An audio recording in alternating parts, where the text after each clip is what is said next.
Pozdravljeni, dragi gledalci naših posnetkov na YouTubu in poslušalci našega podcasta. Z današnjim sogovornikom Božom Repetom bo vas spregovorila nekaj besed o času pred osamosvojitvijo Republike Slovenije. Povod za tale pogovor je nedavna smrt Dušana Šinigoja. Dušan Šinigoj je politik, ki se ga spomnimo predvsem starejši, ne? Tisti, ki smo bili recimo v 80-ih letih prejšnjega stoletja stari vsaj 20 let. Mlajši se ga ne spomnijo oziroma ga ne dojemajo, tako kot pravzaprav težko dojemajo čas pred letom 1990-1991.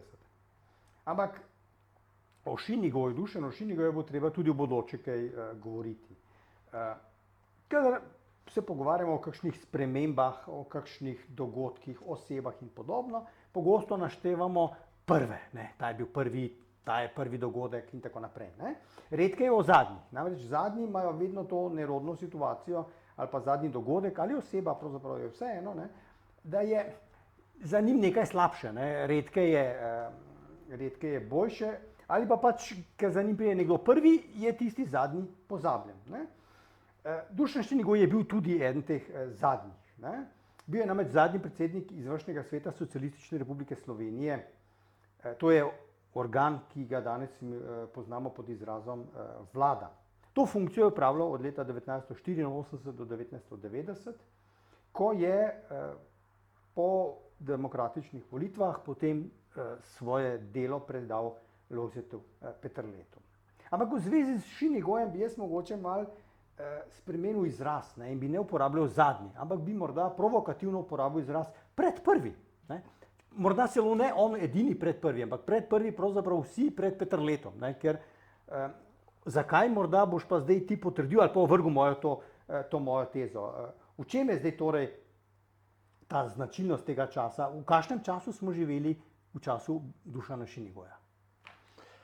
No, najprej treba reči, da seveda ideološka percepcija in politična percepcija je običajno taka, da se neko obdobje začne z neko osebo, ne, ali nekim dogodkom in se reče, to je začetek zgodovine, skratka nič. Ne, in ker je tukaj še osamosvojitev, je to še toliko bolj pomembno. Ne.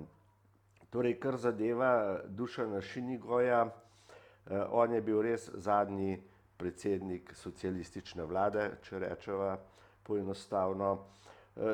Ti veš, da so Slovenci svojo prvo vlado za kratek čas dobili šele po prvi svetovni vojni, ne, ker v Avstro-Ogrski so bile te ureditve drugačne, v nacionalno mešanih pokrajinah, in da potem med obema vojnama niso imeli torej niti svojega parlamenta ali skupščine, niti svoje vlade. Ne.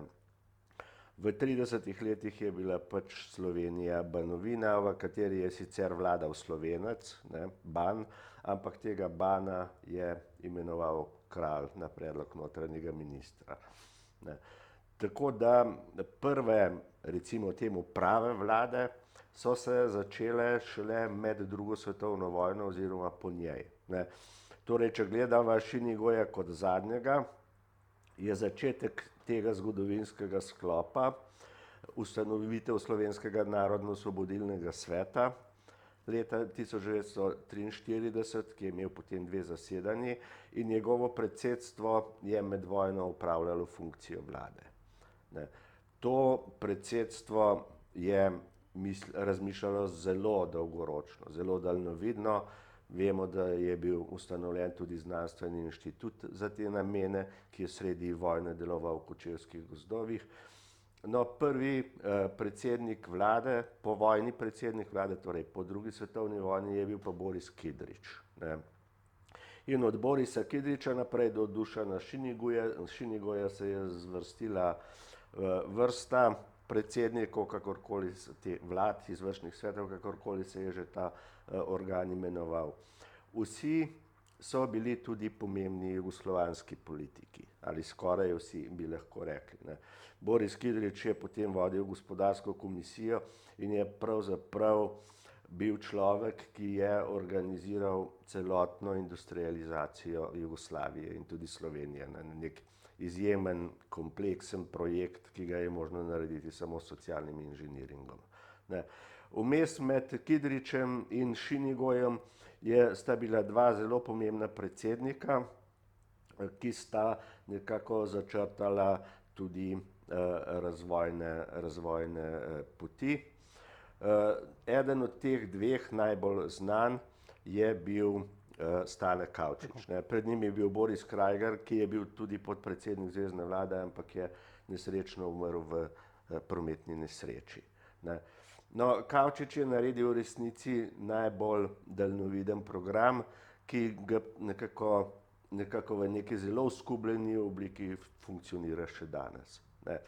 Kavčiča so sicer odstranili, ampak te notranje politične igre, kakršne vedno poznamo tudi danes, samo takrat so se pač odvijale v enopartijskem sistemu, na samo razvojno usmeritev niso kaj dosti vplivale.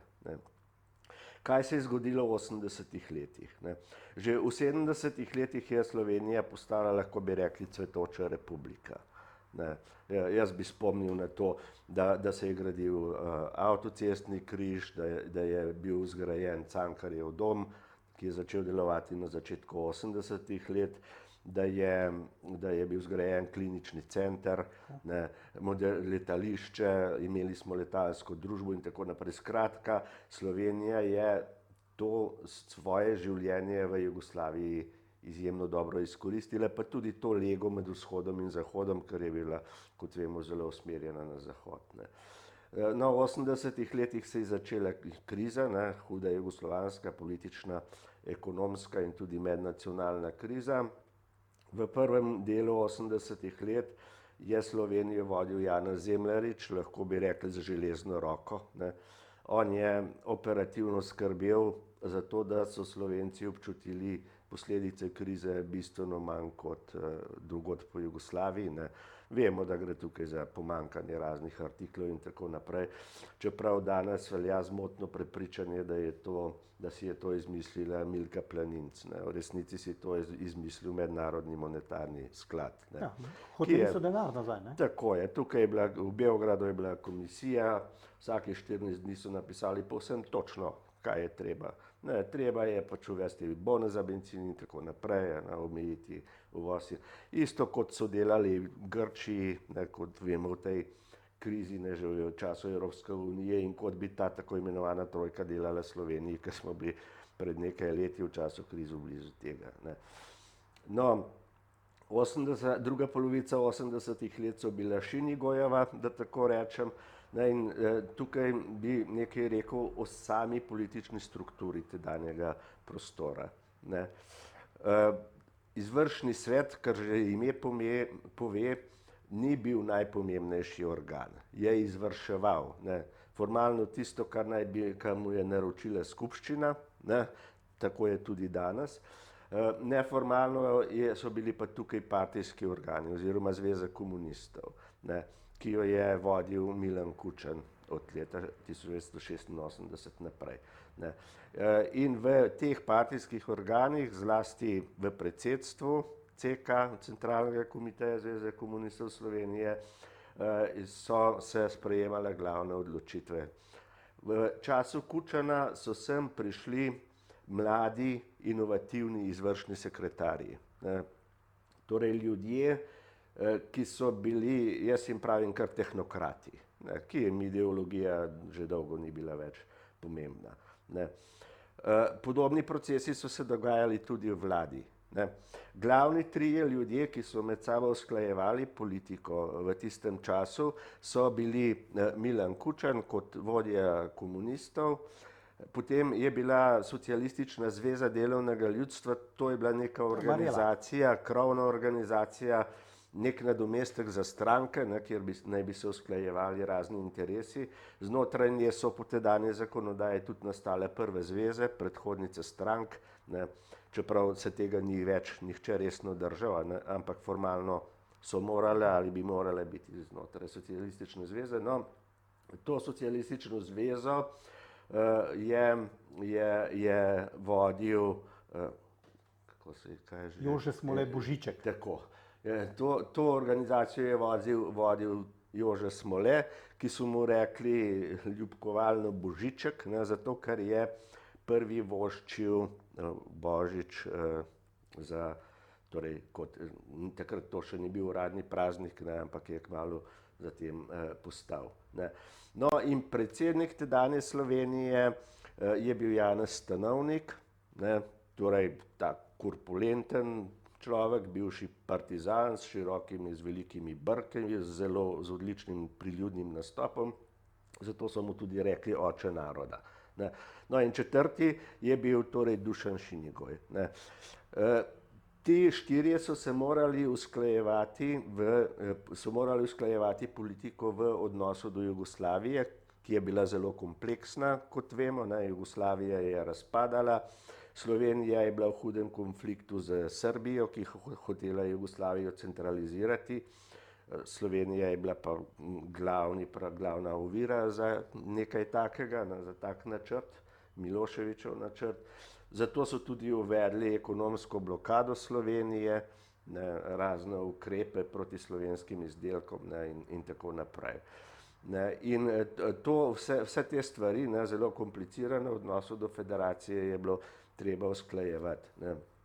Tukaj je vlada imela zelo pomembno vlogo na nekaterih področjih, ne, zlasti seveda to vprašanje finančnih zadev v odnosu do federacije, ne, plačevanja pač obveznosti federaciji. Pomembno vlogo je imela, če navedem še en primer o prepovedanem mitingu resnice. Ne, vemo, da so Srbi tako kot drugod po Jugoslaviji hoteli tukaj organizirati množični miting, da bi vrgli slovensko oblast. No, to je preprečila Šinigojeva vlada, ne, minister njegovi vladi, torej Tomaž Ertelj, in še vrsta takih zadev. Ne. Torej, to je bila ena stvar. Ne. Druga stvar, s katero se je soočala ta Šinigojeva vlada, so bili notranji politični procesi. Ne. Ta silni val demokratizacije, ki se je začel najprej na kulturnem področju s Pankom, Laibachom in tako naprej, ne, z provokativnimi časopisi, kot je bila Mladina, ne, in prerasel to torej v različna množična, to je preraslo v različna množična gibanja in stranke. Ne. In vse to, čeprav heterogeno, je bila pravzaprav neka opozicija oblasti. Ne. Malo pa tudi ne. Tako da je bila neka taka zelo umestna situacija, ne, Zwischenzeit, kot bi rekli Nemci, in to je vse bilo treba, nekako je morala vlada voziti skozi to. Ne. Ena od takih zadev, na primer, so stavke. Ne. Stavke, do takrat v zakonodaji stavk sploh ni bilo, ne, ker je bila percepcija, Jugoslavija je dežela, država delavcev, delavci v njej vladajo. Zakaj bodo delavci stavkali sami proti sebi? Ne? No, v resnici je bil že vsa 80. leta so bili valovi stavke eden za drugim po celi Jugoslaviji in tudi v Sloveniji. Ne. V Sloveniji je bil najbolj znan litostrojski štrajk, ki ga je organiziral France Tomšič, in on je bil tudi prvi, ki je organiziral neodvisni sindikat, ne, in poskusil ustanoviti socialdemokratsko stranko, ampak mu to takrat ni uspelo. Ne. Torej, Šinigojeva vlada se je morala prvič soočati s praktičnimi problemi teh delavskih protestov in tudi urediti zakonodajo. Ne. In še vrsta takih zadev je bila. Hkrati, in to je pravzaprav bistveno za današnji pogled na to Šinigojevo obdobje in na Šinigojeva, hkrati je bila pa ta vlada izjemno razvojno naravnana. Ne. Ta vlada se je nekako zavedala, da se je v Jugoslaviji čas za Slovenijo iztekel. Ne. Zato se je začela obračati, mislim, še bolj, bom rekel, ker Slovenija je bila gospodarsko že od 60. let naprej usmerjena v veliki meri na zahod, ampak Šinigojeva je to izrazito poudarjala. Spustila je v Slovenijo tudi tuji kapital, sicer v zelo omejeni obliki, ampak nastajala so mešana podjetja. Ne. Zelo je spodbujala nastajanje novega menedžerskega sloja, Ekonomska fakulteta v Ljubljani je bila že takrat precej znana, ampak tukaj je šlo za razne druge oblike. Ne? Šlo je za to danes znano poslovno šolo na Bledu, ne, ki jo je organizirala Danica Purk in je imela tukaj tudi veliko podporo vlado. In bila je še vrsta drugih inovacijskih projektov. Ne. Ena od stvari, ki jo je naredila Demosova vlada, ali dve, bom rekel dve, pardon, ja, ena od stvari, ki jih je naredila Šinigojeva vlada, je bila nek izdelan odnos do federacije. Ne.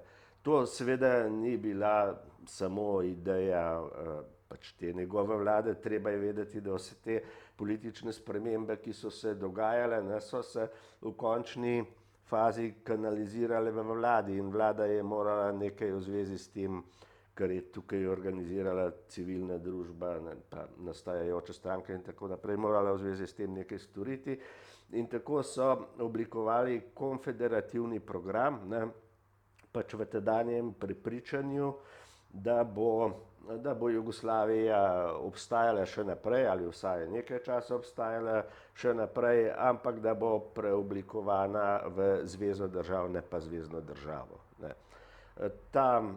Ta konfederativni koncept je tudi objavljen, jaz sem ga že pred mnogimi leti objavil, ne nazadnje tudi zato, ker so ga pravzaprav zanikali. Ne. Ko se je začelo to novo obdobje, ne, s to novo percepcijo, zgodovina od nič, ne, o kateri so govorile, je bilo seveda to pozabljeno, zanikano in tako naprej. Ne. No, to je bila ena stvar. Druga stvar, ki jo je storila ta vlada, je bilo pa razmišljanje, kaj Slovenijo, če bo oziroma ko bo postala povsem samostojna država. Ne. In so hoteli priti do neke identitete, do nekega soglasja o tem, kaj sami s sabo pravzaprav hočemo. Ne. Ker tedanja percepcija in tudi sedanja percepcija je žal to, dosegli smo nacionalno državo in tukaj je konec zgodovine. Ne. No, tam je pa razmišljanje šlo naprej, kaj s to državo narediti. Ne, ker država ima smisel samo, če za nekaj poskrbi, če poskrbi za ljudi in tako naprej. In so tudi angažirali za to agencijo Studio Marketing, to je bila sicer oglaševalska agencija, ampak zelo prodorna v tistem času, najbolj na področju Jugoslavije. Studio Marketing je potem organiziral razne strokovnjake in je izdelal eno tako strategijo, ki pa je bila seveda potem pozabljena, ker takoj z začetkom osamosvojitve je Slovenija šla popolnoma drugo razvojno smer. Točka nič. Ja, od točke nič je nastal nek popoln pragmatizem. Ne. Se pravi, prodaja tistega, kar je bilo ustvarjeno, ne. Življenje iz dneva v dan. Edini cilj v tem prvem obdobju, 13 letih, je bil doseči torej Evropsko unijo, ne, kar nam je tudi na srečo uspelo, ker brez Evropske unije Slovenija seveda ne more preživeti, sploh ne s tako miselnostjo, kot jo ima. Ne. Torej, ti dve stvari bi jaz morda najbolj izpostavil. Ne. To usmerjenost v neko ekonomijo, moderno ekonomijo, ne, prilagojeno postindustrijskemu času, ki jo je koncipiral že Stane Kavčič, ne, in drugo, bi rekel, to razmišljanje, ne, kaj narediti z državo, ko bo država, pač ko ne bo več samo socialistična ali pa pač samo Republika Slovenija v okviru Jugoslovanske federacije, ampak se bo znašla na popolnem prepihu, na odprtem, ne, in bo morala poskrbeti pač za vse družbene segmente navzven in navznoter. Ne. Treba je pa reči še to, ne, ko govorimo o tranzicijah. Činigojeva vlada je bila vlada z vsemi atributi. Ne. Torej, Slovenija je bila takrat država, z vsem. Niso bila ministrstva, ampak so se imenovali drugače, ne, pač komiteji ali kakorkoli v različnih obdobjih, ampak narejeno je bilo vse, osnovna državna struktura je bila narejena, je funkcionirala, uradništvo je bilo sorazmerno solidno, ne. Tako da po prvih večstrankarskih volitvah, ne, in potem po osamosvojitvi leta 1991 je bilo treba to samo nadgraditi. Ne, se pravi, tista ministrstva, ki so bila, ali komiteji prej, ne, ki so bili prej okrnjeni za mednarodno sodelovanje, ne, pač postalo ministrstvo za zunanje zadeve, obrambno ministrstvo, ne, ker prej je bila to teritorialna obramba, je sedaj dobila drugo funkcijo in tako naprej. Ne. Ampak vse drugo je pa funkcioniralo, saj drugače država tudi ne bi mogla nastati. Ne. In treba je še nekaj reči, tudi praktično celotna uradniška struktura je še nekaj let ostala isto, kar je bila sreča, ne, ker drugače, ne, bi seveda te stvari še bolj kolapsirale, kot so. Ne. Ti uradniki so tudi pisali ta konfederativni program, ki sem ga omenil, in druge dokumente, seveda zato so poznali stvari in so jih zgolj modificirali. No, če to ilustriram, ne, ko je funkcijo vlade prevzel Lojze Peterle, pač po nekih notranjih Demosovih preigravanjih, ne, je ta uradniška struktura ostala. On celo ni zamenjal torej predsednika kabineta. Ne, to je bil Aleš Čerin, ki je še danes funkcionira kot podpredsednik v Ljubljani, ne, podpredsednik podžupan v Ljubljani. Ne. Lojze Peterle je potem razlagal, da je bila to posledica širine Demosa in Demosove vlade, no, ampak v resnici, ne, če smo čisto pošteni, pač to so bili kadri, ki so zadeve obvladali, tako je. Še dve drobni stvari bova obdelala. Prva je, omenil si, ne, ta razna gibanja. Pa so bili ekologi, pa za pravice različnih spolnih opredelitev in tako naprej. Na splošno o človekovih pravicah, spomnimo se Ljuba Bavcona. Ne. Zdaj, a je to zasluga Šinigojeve vlade spremembe zakonodaje, ali je šlo samo, pa sej to ni nič groznega v tem smislu, ne. Torej, sej, če oni nekaj tam razmišljajo, opozarjajo, sej to ni nič slabega pravzaprav, ne. Ja, vlada je razmišljala proaktivno, gotovo, ne, ampak kot rečeno, ni bila edini organ v Sloveniji, ne, ker tedanja struktura oblasti je bila bolj zakomplicirana, ne, ampak generalno vzeto so spremembe nastajale na osnovi teh raznih pritiskov. Ne. En del gotovo lahko pripišemo vladi sami, ne. Ena od takih stvari, o kateri bova morda kaj rekla, ne, ki je tudi danes izjemno pomembna, so mladi raziskovalci. Ne. In še vrsta takih stvari je, ki so išli iz teh vladnih krogov oziroma iz teh krogov, kot sem rekel, tehnokratov. Ne.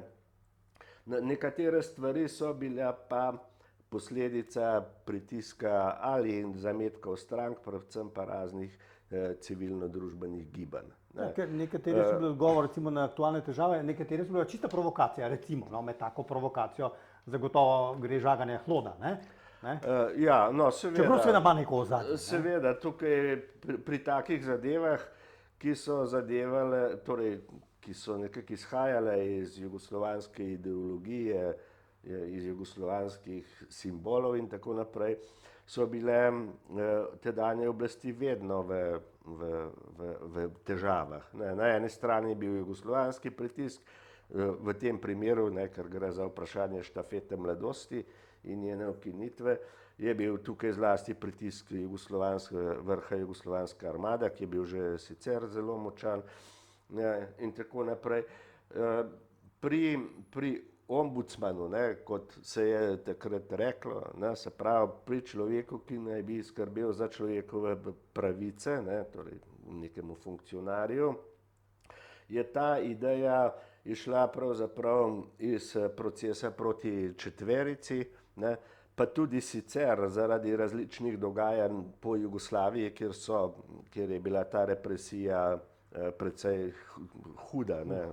Mislim, v Sloveniji pravzaprav ni bilo neke hude policijske ali kakšne druge represije. Nasprotno, tedanja milica je uživala zelo veliko zaupanje. Žal večje kot ga današnja policija, sploh kot ga je v času korone in vseh teh pritiskov tedanje vlade. Tako da na te različne spremembe, ki jih je vlada potem morala izpeljati, je torej vplivalo mnogo dejavnikov. Že si omenil Kavčiča, pa bova mogoče pri njem začela, ker ima te malo dolgoročnejše vizije, ki jih potem seveda nadgrajujejo in podaljšujejo, ker zdaj pa čas pomika naprej. Omenil si mlade raziskovalce, pa če že ravno sediva v kabinetu na Filozofski fakulteti. Stavba je iz socialističnega časa, da ne bo kdo zmotno pomislil. V koncem 80-ih let, torej že v Kavčičevi vladi, vse ne temelji več, ne bo več. Naša vizija ne more biti samo čim več elektrike, pa čim več premoga, pa čim več železa, torej težka industrija, ampak je treba odmik se v sekundarni, terciarni sektor in tako naprej. In tukaj pa znanost pride zraven, pa izobraževanje. Je ta Šinigojeva vlada, kaj je zdaj ta, omenil si mladi raziskovalci, kaj je ta bila ena ideja? No, kar zadeva to preusmeritev, že Kavčič je izhajal iz te ideje. Ker jasno je bilo, da če se ti izčrpa težko industrijski kompleks, kar se je Sloveniji zgodilo, tako kot se je zgodilo razvitejšim državam na Zahodu, se je treba usmeriti v postindustrijsko družbo. In Kavčič seveda ni imel tako konkretno izdelanih načrtov, kot so nastali kasneje, ampak je pa recimo ustanovil računalniški center z enim ogromnim računalnikom, danes ne vem, mislim, da je v Bistri ali nekje. To je danes manj, kot je pač na naših telefonih. Ampak to je stvar tehničnega razvoja. Ja, to je stvar tehničnega razvoja, ampak to je bilo mišljeno. In tudi sicer so takrat dajali velik poudarek znanosti. Potem je to malo zamrlo, ali pa kar precej za neko obdobje, ker torej industrijski razvoj kot nek velik poudarek, kot temelj nekega slovenskega razvoja je zagovarjalo precej politikov, zlasti tistih, ki so s Stanetom Kavčičem obračunali. Tako da mi imamo potem v 70-ih letih eno tako mešanico. Deloma se ohrani in še naprej razvija ta Kavčičev koncept, ker stvari seveda ni mogoče kar naenkrat presekati, deloma se pa velik del investicij znova preusmeri v težko industrijo. Recimo Jeklarna na Jesenicah oziroma na Koroški Beli in tako naprej, en tak primer. V kriznih 80-ih, zlasti v prvi polovici, ni bilo kaj dosti možnosti za kakršnikoli razvoj ali pa vnaprejšnje razmišljanje, ampak je šlo bolj za preživetje. To ne pomeni, da v Sloveniji ni bilo razvoja. Mi imamo seveda to črno-belo predstavo, kako je manjkalo banan, pralnega praška, bencina, kave in tako naprej in smo morali hoditi v Avstrijo. Kot vemo, novodobni politiki nas celo prepričujejo, da nismo poznali sadnega jogurta in podobne neumnosti. Ampak na drugi strani je treba reči, da je to obdobje, ko je bilo zgrajenih več stanovanj kot v celotnem obdobju samostojne Slovenije. In še vrsta takih stvari je, tako da to niso črno-beli časi. Na enih področjih je razvoj šel naprej, na drugih področjih je pač stagniral, ampak v drugi polovici 80-ih let, v okviru teh razmišljanj, ki sem jih omenjal, da se Slovenija mora preusmeriti v znanost, je pa tu prišlo do izraza. Tukaj sta dve stvari. Ena je v tem, da ti ljudje, ki so nekako prišli, bom rekel pogojno rečeno, v drugi vrsti do izraza s svojimi idejami, so izhajali iz tega, kar se je dogajalo v Evropi. Evropa se je, kot vemo, začela povezovati gospodarsko že v 50-ih letih, ampak v 80-ih letih se je začela povezovati na znanstvenem področju, na inovacijskem, daleč preden je nastala Evropska unija in Slovenija je želela biti del teh procesov. Ne. To je bil pravzaprav tudi eden od pomembnih vzrokov spora z Jugoslavijo, ker je hotela biti del, ni hotela zaostajati, ne, biti del tega nerazvitega sveta, ampak je hotela med najrazvitejše države. No. In v okviru teh inovacijskih razmišljanj, ne, je nastal ta projekt mladih raziskovalcev sredi 80-ih let, mislim, da leta 85. Ne. Minister v Šinigojevi vladi za znanost je bil Boris Frlec, ne, ki je bil znanstvenik, ki je prišel z inštituta Jožef Štefan, kasneje je bil tudi, kot vemo, ambasador, ne, in diplomat in tako naprej. Ne. No, izvršni sekretar pri predsedstvu ZKS tada je bil Ciril Baškovič, ne, ki je bil tudi tako, Baškovič, ki je bil tudi inovacijsko naravnan, in potem je bil tu še Erich Vrenko pri vladi, ne, in ti trije ljudje so si nekako izmislili ta koncept mladih raziskovalcev. Ne. Ideja je bila pa ta, da se usposobi 2000 mladih raziskovalcev, ne, kar bi Sloveniji dalo eno solidno razvojno znanstveno osnovo. Ne, to je bilo seveda že takrat povezano, takrat je bila to posebna inštitucija, ne, za raziskovanje, ki je bila nekako paradržavna inštitucija, podobno kot je danes ARIS, ne, samo pač v nekem drugem političnem kontekstu oziroma pač organizacijskem kontekstu.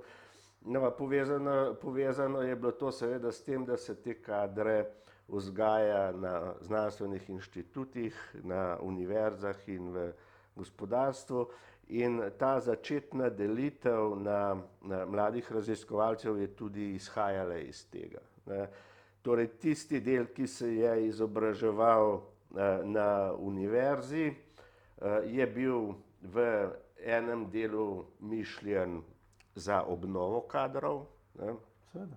En del naj bi šel na inštitute ali je prihajal iz inštitutov. Ne. Temu so rekli mladi raziskovalci na pretok, ne, se pravi, izobrazijo se na univerzi, država jim da plačo, potem gredo pa v inštitute. Ne. In tretji del, tretji sklop je bil pa namenjen gospodarstvu. Ne. In naj bi šli torej iz tega raziskovalnega, ne, študijskega dela z univerz neposredno v gospodarstvo, ali pa del je seveda že delal tam, ne, v gospodarstvu, pa se je potem dodatno tukaj izobraževal. Ne. V začetku je bil ta projekt mišljen pravzaprav, da bodo ljudje ostali stalno zaposleni, ne, tam, kjer so študirali ali pač kjer so že delali, kjer so jih vzeli pač zato, da se izobražujejo. No, praksa je že takrat pokazala, da to ne bo zdržno, ne. Inštitucije so pač imele premalo denarja. To se je kasneje žal razvilo, kot vemo, ne, v te grozne oblike prekarstva, ne, ki smo jih doživljali in jih v veliki meri še danes. Ne. Ampak sam koncept, ne, sama ta ideja mladih raziskovalcev, ne, iz teh Šinigojevih časov je pa preživela tranzicijo, preživela je pravzaprav prehod iz Jugoslavije v samostojno Slovenijo, 13-letno, ne, 13 let samostojnega bivanja in potem tudi torej njeno vključitev v Evropsko unijo, ne, in funkcionira še danes. V vsakem primeru dajemo za znanost in izobraževanje premalo. No, to pa, ne, to že takrat so bili načrti in ambicije precej večje, ne, to se je potem začelo, seveda v okviru tedanjih možnosti in BDP-ja in tako naprej, ne, to se je potem začelo izrazito krčiti, ne, kot vemo, in tudi ta sam koncept povezovanja znanosti, ne, ki je bil, ne, takrat so bile te stvari kljub vsemu narejene racionalno, ne, kot vemo, tukaj sta bile 2 univerzi, ne, in pač še en dodaten sistem, ne, visokih šol in tako naprej. Ne. To sedaj, kot vemo, se je vse razdrobilo, ne, na 3 oziroma 4 univerze, na celo vrsto visokih takih in drugačnih šol in fakultet in tako naprej, ne, na pol privatiziranih, čeprav seveda čiste privatizacije pri nas nikoli ni bilo, ker vsaj sponzorirano z državnim sredstvom, s koncesijami in tako naprej. Tako da ta razdrobljenost, ne, ki Slovenijo pravzaprav nekako ubija in zaradi katere stagnira, ne samo tukaj, tudi pri organizaciji države z vsemi temi številnimi drobnimi občinami in tako naprej, ne. To je bilo takrat zamišljeno povsem drugače, ne. Ampak samostojnost je prinesla ljudi, ki so razmišljali drugače, jaz bom rekel tudi veliko manj razmišljali pravzaprav, žal, ne. In 30-letne posledice tega, ne, so take, kot jih imamo, ne. Vendarle bi še enkrat tukaj poudaril, leta 90-91 Slovenija ni začela iz nič, ne. In bom to tudi ilustriral, ker pač prispodobe pravzaprav največ povedo, ne. Leta 88 je Wall Street Journal, to je najbolj kapitalistični časopis na svetu, ne, Slovenijo opisal kot najbogatejšo komunistično zaplato na svetu, jo prikazal v izrazito pozitivnih barvah, da tukaj ni nezaposlenosti, ne, da imajo ljudje visok standard, da je BDP višji od španskega, nezaposlenost nižja od japonske in tako naprej, da po ulicah vidiš Mercedese, da so ji zahodna mesta, kot so München in druga, mnogo bližje kot Beograd in tako naprej. In to ni bil edini tak zapis, ne. To je bil, lahko bi rekli, kar splošen trend v tedanjem tisku, ne, ki je tudi za Jugoslavijo, ne, za njeno morebitno rešitev videl pravzaprav svetlo točko v Sloveniji, ne. Tako da je, ne, ta percepcija, ne, kako smo morali začeti iz nič, seveda ne drži. Začeti iz nič je morala povojna generacija, ko je bila Slovenija dobesedno porušena in jo je bilo treba obnoviti, industrializirati in tako naprej, ne. In ko na dolgi rok ocenjujemo vlogo posameznih političnih generacij in politikov, ne, je treba le vedeti, kaj je kdo naredil, kdo je pa pač po sreči ali nesreči padel v nek zgodovinski trenutek, ne, v katerem je moral ali pa bi vsaj moral odigrati, če drugega, ne, tisto svojo minimalno vlogo. Hvala lepa. S tem pogovorom sem na nek način vsaj malo predstavila čas in delo vlade Dušana Šinigoja. Mimogrede, potem je nekaj časa še deloval v gospodarstvu.